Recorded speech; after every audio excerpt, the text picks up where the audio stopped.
believe we fall out of line, out of line.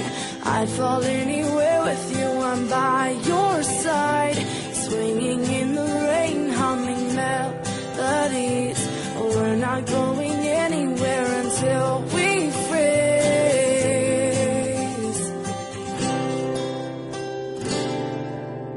I'm not afraid.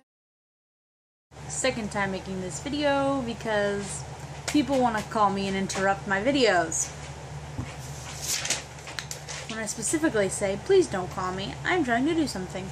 Sorry for the background noise. That is my sister and my mother's dog in the crate. They decided to be a smart idea to put him in here with me and Sadie, so yeah. Today's video is going to be the 10 things not to say to people with service dogs or anybody that's disabled in general. Some of them are very serious, most of them are. I try to put in a few joke ones to, lighten up the mood, but I will be explaining these on a level, on a whole different level of the way, service dog people see it and disabled people see it. So, yeah, here we go. You're using your service dog as a crutch.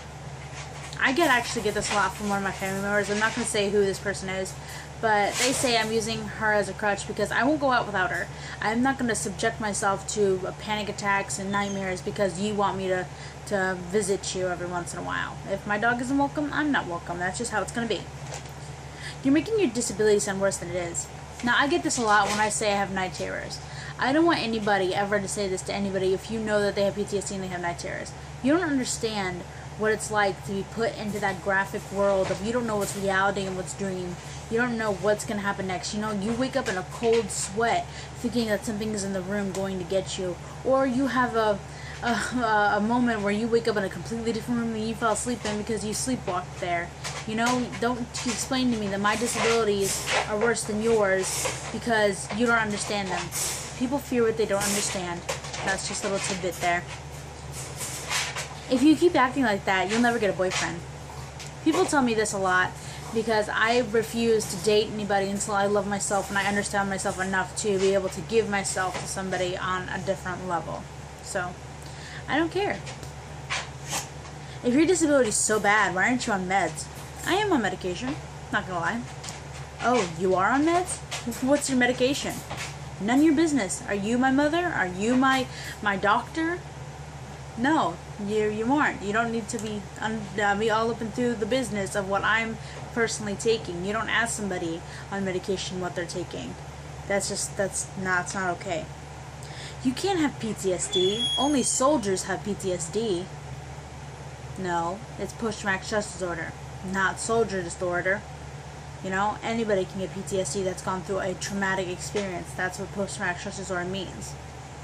No offense to anybody that is a soldier that does have PTSD. I mean, I appreciate you, but I feel like no one ever gets kind of awareness unless you're a soldier. Kind of the news does that. If you're not a soldier or some hero cop, they don't feel like you deserve to be, put awareness out there for. Now this one I'm going to have to explain on a whole different level, so bear with me if I get a little dark and gruesome here. No dog wants to be a service animal. You should let them make their own choices. You should let them free. Okay, say everybody tomorrow was going to let out their service dog and let them make their own choices.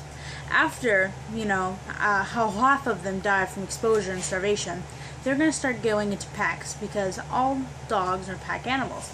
So after they do that, what do you think they're going to do? No, they're not going to go around a campfire singing Kumbaya all day. They're going to be looking for food.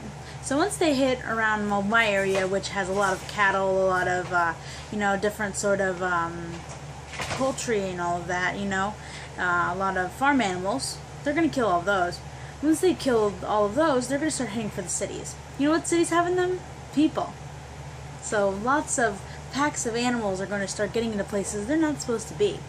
Start making the population of other animals go down to almost extinction, and knock off a couple of us on the way too. So say you were a mother walking their child in the park one day and a pack of wild animals started to come up to you and you realize that they're all dogs. Yeah, that's what's going to happen. So you think about that late at night. If you have autism, why own or train your dog? I thought you had to be normal to do that. No. You just have to know what you're doing to do that. So, yeah, that's all I have to say about that one. I hate it when people do this. People do this all the time to me. Like, they'll be talking really loud because, like, we'll be in the lunchroom or something at school, or when I was in school, or something like that, and they'll, like, look around and be quiet and, like, say, quiet! She has autism! And it's just like, okay. Stop it! Stop it! You're gonna fight. They're playing in the crate. Oh, I hate this one too. People act like you're Rain Man when you have autism. They're like, so if you have autism, how come you have an F in math? It's just like, autism doesn't work like that. I wish it did. Like, I wish if you automatically had autism, you turned to like Stephen Hawking, you know? And you just know everything. That's it, guys. Thank you guys for tuning in and bearing with me. I know a lot of my my answers for this were really salty and rude and hateful, but you gotta see it from the other side of the fence. Like, you really just don't want to be asked these questions. So yeah, please like it and subscribe if you enjoyed this. I actually put a Lilo and Stitch theme for my intro, because it's kind of like I wanted to put a little message out there that service dogs aren't crutches. Service dogs are loved animals, and they kind of just stitch your family and your life together.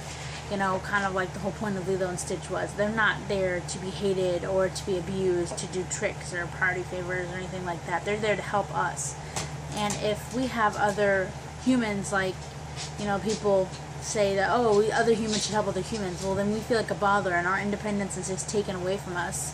You know, it's just like a dog, you know, that has love for you and you have love for it, and you get to work with it every day, helping it as it's helping you. So hope you guys enjoyed the video. If you did, give it a big thumbs up and subscribe if you haven't already.